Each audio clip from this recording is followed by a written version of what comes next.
So Scott, another way you made it through this, and I think everybody has to have this at some point to make it through, and that's the community around you, whether that's family or friends. Maybe you could reflect on that a little bit. Yeah, the quote, "It takes a village," that one's a Yeah. big one. Well, I've been very, very fortunate.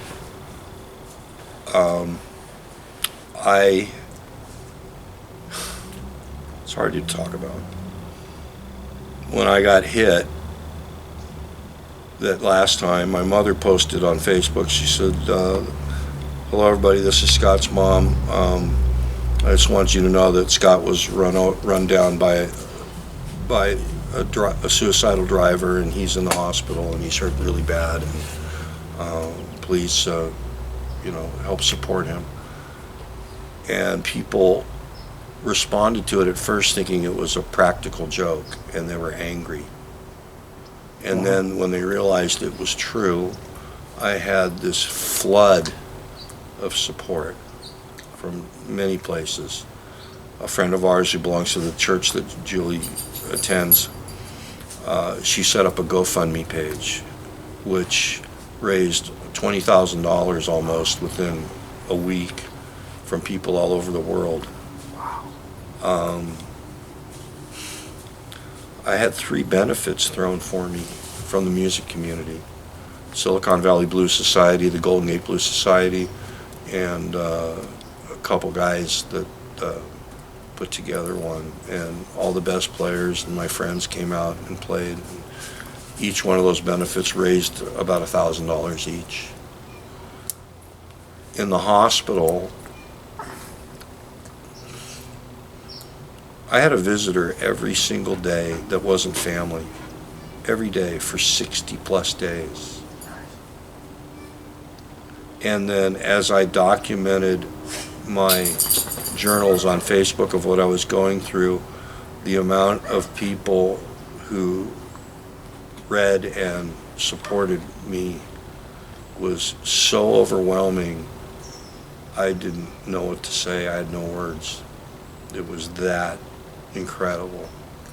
And I lived a great portion of my life on my own, thinking, because I grew up without that kind of family support, and I basically was on my own most of my life, and did things on my own, because I lost the trust, and I didn't have those kind of friendships in high school, or and we moved around a lot, and then I just people would promise things and they just never followed through. I was always the guy who followed through, and then nobody else did. It was like, God, why am I bothering? And that's why I have my own studio, because I couldn't find people that I felt like I could trust. So there's 2 things here to talk about. One is how my lack of trust turned into something else, to where it allowed me to finally start trusting people again. I'm still working on that. I still have trust issues. Is this person out to screw me? Blah, blah, blah. Because I've been bullied and teased throughout my life, and ridiculed for being sensitive, and just never understood all that. So I had this outlook on the world that people are assholes, and that's another reason why I had a lot of pets, because my pets didn't do that.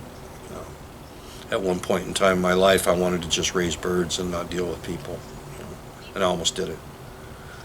But I'll tell you, after this accident, the amount of people who came to my support was so overwhelmingly cool.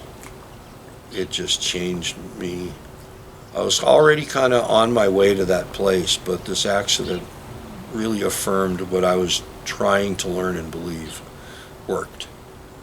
Community, forgiveness, patience, all these things that I preach to people now. Because now that I've lived it really hardcore, I know how it works. I just did a GoFundMe page for my brother who's having some medical issues, and most people don't know my brother, but we raised a couple $1,000, and I just was so happy to do that for him. I have opened myself up to anybody on Facebook who needs help, and I've made a lot of friends and helped a lot of people, not because I need the kudos, but because I want to, because I know that these poor people don't have that support that I have. And so I'm willing to give them a few minutes of my time. If that's going to help them get better, what harm does that do? And that's not like it's killing my day or anything. If somebody gets completely manipulative, I don't do it. But if they're genuine, you know, I've even got clients now. I got a guy in Florida who said I changed his life. You know, 30 years he was married and his wife died from cancer and it destroyed him. And then he read my stories on Facebook and it got him the courage to get up and start going again. And we became friends, and I actually played guitar on his last CD. Another guy, an author, Andrew Bernstein, wrote a book about the Bay Area music scene back in the 60s. I didn't know him other than he was a Facebook friend. Called me up in the hospital, said, I'd like to come and meet you, and I want to give you my book and sign it. He goes, you helped me through what I thought was a terrible time in my life, and I realized it was nothing when I saw what you were going through and how you dealt with it. He goes, and you saved me. And I truly believe that I have been given some tools the hard way Now, to do this. now, feeling you're part of a community, you know, does that make you feel like, you know, does that make you feel harder to try to recover in a sense that you know you're... No, Okay. it's the opposite. I need my community. When COVID hit, it was really difficult because it reminded me of being alone. I was more afraid of coming home from the hospital than I was of being there, because I knew that when I came home that people would assume that I was a lot better and they'd stop coming to visit me. When I was in the hospital, I had somebody show up every day. Right, that's a good point. Yeah, I can see Yeah. that. Yeah. And for me, you know, mammals need community. It's how we're wired. Without it, you know, like when I was a kid and I didn't have that community and I had to fend for myself, I did not develop good coping skills because I did not have people and mentors to teach those. So in turn, when I got older, I sought out mentors. And for instance, the co-founder of Oracle, he became like a dad or a big brother to me. You know, because I didn't have that from my father, and he was willing to give me some of that. And I've done that throughout. When Bobby Kimball from Toto came up and I did a Toto concert, I was overwhelmed. It was like, Bobby Kimball wants to play with me? Okay, so I put a band together and I had to make the whole thing happen.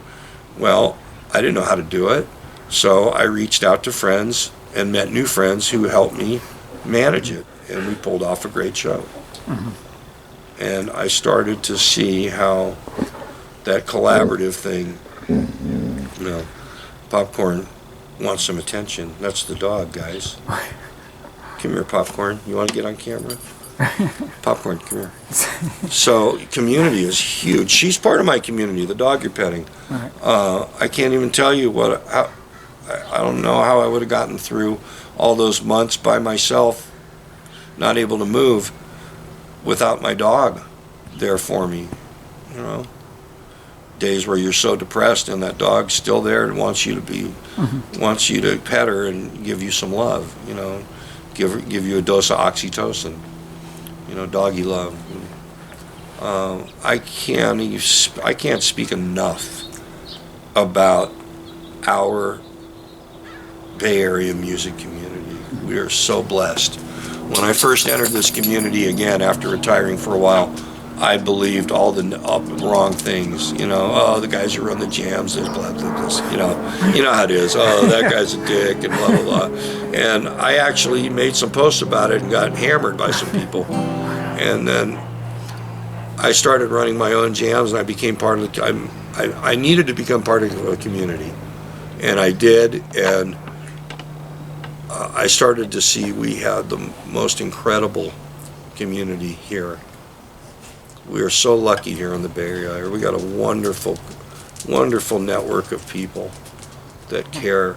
And I can't tell you how many times I've been up at the Yoshi's in San Francisco. I was playing, and a guy who was running the jam up there came up to me. He goes, "Man," he goes, "I just wanted to thank you." I go, "What?" He goes, "I've been following you He goes, and what happened to you and how you've dealt with it. He goes, you've brought me faith, and you're just an amazing individual, and I just want to let you know that.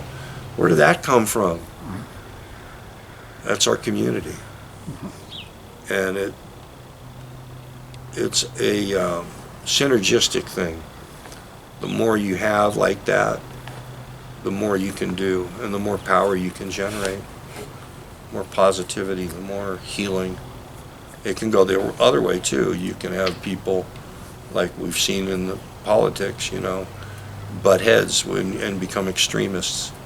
But that's not community. That's a Right. mob, Sure. or some, offshoot group, Real community, the phrase "it takes a village" is perfect, because that's how it was done before life became what it is in the United States now, where it's rush, and, I want what's mine, and, it was about people helping each other. If your chickens weren't producing eggs, then the farmer down the road, gave you some eggs and you gave him some milk. You gave the doctor a chicken when he came to your house. So local community is what's important. I Yeah. think world community is what we're working on now. That's Okay. the next evolution in our whole human experience, is building a world community.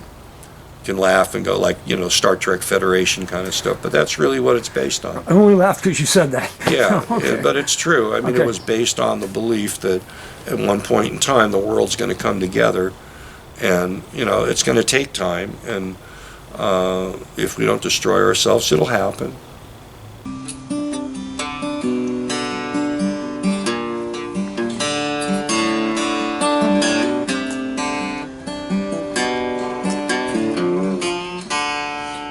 So we left off talking about we got 2 more accidents to cover. Okay. Wow.